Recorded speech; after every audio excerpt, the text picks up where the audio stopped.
Maashaallah viidiyoon baadiyyaa paartiin tokkoffaan itti fufee jira. Paartii tokkoffaa lammaffaa sadaffaa jennee itti sinifufnaa viidiyoo kana aga xumuraatti ilaalaa sinin jenna.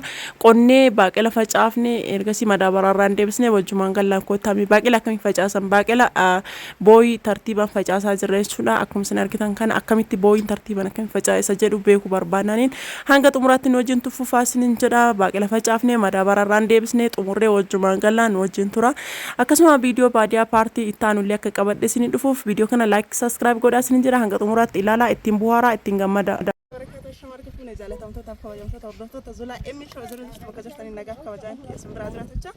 Akkuma waadaa siniif seeni an baadiyyaa jira. Kinootii warii isaa qaba. Qotiyoo xaamannee qotuuf deemaa jira jechuudha. Warroonni beektanillee warroonni hin beeknellee isin barsiisa. Hanga xumuraatti na wajjin asumaan subscribe like share godhaa na wajjin tura sinin jedha. Kana qofa osoo hin taane viidiyoo garaagaraa viidiyoo hedduu namatti toluu fi viidiyoo waan hedduu isin yaadachiisu isiniif qabadhee akka dhufu jechuudha. Viidiyoo kana like tolchaa sinin jedha. Hanga xumuraatti na wajjin. Akkuma isin argitan kana kinoo haala isin argitan kanaan qambara xamadaa jirra jechuudha. Haala isin argitan kanaan kinooti qambara qotiyoo irratti xamadaa jirra. Inni jalqabatti xamadaa rufuun qambara jedhama. Haala isin argitan kanaan itti xamadaa jirra. Isinillee akkamii akka xamadan yoo barbaadan na wajjin tura sinin jenna. Akkuma isin argitan kana qotiyoo lammaffaa irratti deebisaa jira. Jalqaba ka xamadanii mirgirraa xamadan moo bitarraa mi koomentii irraa barreessaa warri beektan sinin jedha. Warra hin beekneef ammoo paartii taanuu irratti isiniif himuu ni danda'a. Jalqaba bitarraa xamadan moo mirgirraa xamadan sanillee naaf himaa sinin jecha. Haala isin argitan kanaan akkana xamanne kaane erga isa keessanii nooyee kenna keessa fudhataa jirra jechuudha. Inni kun nooyee jedhama. Akkuma isin argitan kanatti yoo dogongoreef koomentii irratti naa barreessaa. Ani hanga beekuun isinitti himaa jira jechuudha. Akkuma isin argitan kana nooyee teenna erga keessa xamannee geessine booda haala isin argitan kanaan akka keessaa hin baane looyee akka keessaa hin baane jidduu isaa keessa muka kana galchineerra jechuudha. Mukni kun xankaaraadha. Akka keessaa inni hin baaneef gargaaru jechuudha.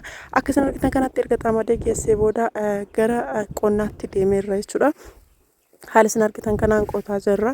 Yeroo facaasaadhaa fi facaasaa baaqela facaafne jechuudha. Caammaa kiyyallee kaalsii kiyyallee baafadhe akka isin argitan kanatti booyii baasaa jirra jechuudha.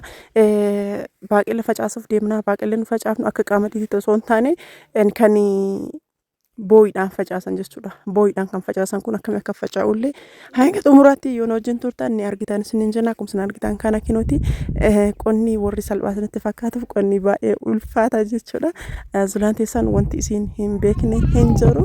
Akkasuma namoonni hedduun jabduun talaati ati jettanii eeyyan sirriidha. Ani jabduun talaati wanti ani hin beeku jedhee irraa fagaadhu hin jiru. Waa hunda hin beeka jedheeti kan mokkoru jechuudha. Waa hunda hin beekna jennee yoo yaallee wanti nu wallaallee tokkollee hin jiru. Ofii kennaaf hin beeknu innee of soobne of amansiifna malee osoo hin beekne jennee wanti nu wallaallee takkallee hin jiru waan ta'eef akka isin argitan kanatti booyii baasaa jira jechuudha. Kinooti booyii erga baasne kaanii booda baaqelaa haala harkaan isin argitan kanaan qopheeffanneerra. Baaqelaa kana tartiibaan booyii facaafna sinin jira. Akkuma isin argitan kana yoo xiqqaate taakkuu tokko walirraa fageessaati. Asitti gara asaanu kan ammaa bira tarte yoo jettan ana bichaa miti kan facaasaa jiru nama sadii facaasaa jira. Sababa saniif jecha booyii lamaan asaan kuni faca'ee jira waan ta'eef an sadaffaa irratti ta'anii jechuudha.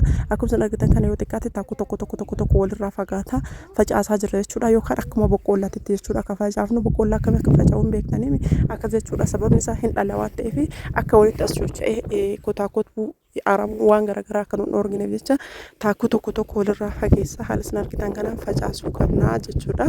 Akkasuma osoo qotee bulaa ta'e yookiin gabaree ta'e hedduun irraan deemu ilaala. Akkasuma jaartii qotee bulaa osoo ta'e jaartii gabaree osoo ta'e narraa deema laata ilaala sinin jedha. Akkasuma akka isin argitan kanatti booyii tokko facaasaa deemna jechuudha. Taakkuu tokko walirraa fageessa. Dadhabbii qabaa dugdan nama dhukkubaa haa ta'u malee garuu wanti gaariin kamiyyuu dadhabbii fi lifaatii gaafata jechuudha. Dadhabbii guddaa gaafata. Wanta gaariin kamiyyuu jechuudha. Dadhabbii barbaada jechuudha. Akka isin argitan kanaan nama hedduun facaasaa irra sinin jira. Akkuma isin argitan kana booyii tokko kinooti taakkuu tokko walirraa fageessa. Akka isin argitan kanatti facaasaa jirra jechuudha. Namoonni hin beekne illee inni kun yeroo dura akkanumaan kama qunnaan ol fudhanii harkaan akka qamadiitti facaasan sanii amma garuuyyuu booyiidhaan miti. Akkasii akka isin argitan kanatti kinooti booyiidhaan qamadiin booyiin facaasanillee ni jira warri beektanii fi ani garuu hin beeka. erga isa geesse ka'ee booda akkasuma argitan kana madaabaraatti facaasaa jira. Madaabaraa immoo akka qamadiitti facaasna jechuudha. Argitanii qamadii akkana facaasanii namoonni qamadii illee nu fideettan qamadii illee akkamii akka facaasan facaasanitti mul'isuu ni danda'a. Akkasuma waan gaarii akka biqilu waan gaarii akka bahu du'aa godhaa sinin jenna. Akkasuma inshallah rabbiin godhe asheeta isaallee sinitti mul'isuu ni danda'a jechuudha. Nama achi ga'u rabbiin godhe inshallah isa kana waadaa sinin seenu garuu sinitti mul'isuu ni danda'a.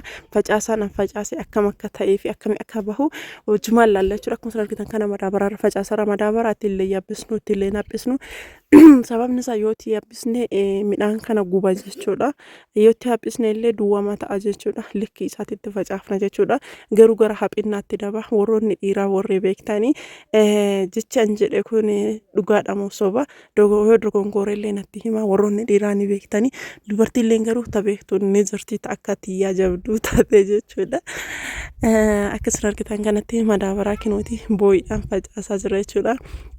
Gara asaanu kanatti kinooti kan duwwaa kun ammoo kan marga of keessaa qabu kun ammoo kan irra haamamee jiru jechuudha. Isa kanallee isinitti hin mul'isa. Isa kana hin facaafnu. Boo'ima kana qofa facaafna jechuudha. Kama qotame kana qofa facaafna madaabaraa halas argitan kanaan facaase kinoo xumuruu ka'ee jira jechuudha. Boo'im muraasa bichatu na hafe viidiyoo akkana isin bohaarsuu fi akkana isinitti tolu akkana isin gammachiisu kan akka gad isiniif dhiistu yoo barbaadani viidiyoo kana like godhaati akka sirriitti ilaalamu godhaa hiriyoota keessan share godhaati. Inni guyyoo akkana ilaalta waan salphaa waan taphaa isiniif fakkaata garuu dadhabbii hedduu qaba. Dugdan nama dhukkuba keessattuu baaqelaa jedhanii buusan sana irratti dugdan nama dhukkubaa dadhabbii hedduu qaba. Hojiin kun hojii dhiiraati maaliif jennaan dubartii irratti ulfaata. Hojii ulfaataadha hojii humnaati waan ta'eef baay'ee ulfaata. Ani garuu isiniif jecha wanti ani hin taanee fi wanni ani hin goone hin jiru. Hordoftoota kiyya waan isin jaaladhuu fi waan isin kabajuu fi isiniif jecha wanti ani hin finne hin jiru.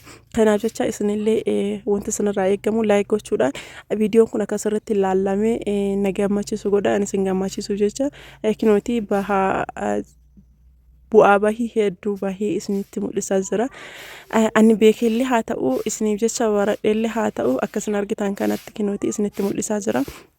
Dhugaa dubbachuudhaaf yeroo jalqabaatiif wanta kana hojjetaa jira. Dhugaa isinitti hime yeroo jalqabaatiif jechuudha. Yeroo jalqabaatiif akka isin argitan kanatti isinitti mul'isaa jira. Haa ta'u malee garuu akka nama muuxannoo yeroo dheeraa keessa tureetitti isinii godhaa jira. Kanaafiyyuu dadhabbii isinitti agarsiise kana isinillee maalinnaa deebisuu qabdanii viidiyoon kiyya kun ilaalame akka na gammachiisutti naa deebisuu qabdan jechuudha. Wanta hin beekne isiniif jecha baradhee dadhabbii hedduu keessa darbeera. Baay'ee ulfaata dugda nama dhukkubsaan nama dadhabsiisa. Hojii dhiiraati maaliif jedhame inniyyuu hojii humnaa waan ta'eef jechuudha. Akkuma argitan kana viidiyoo itti aanutti akka walitti deebinutti nagaatti galatooma ulfaadha.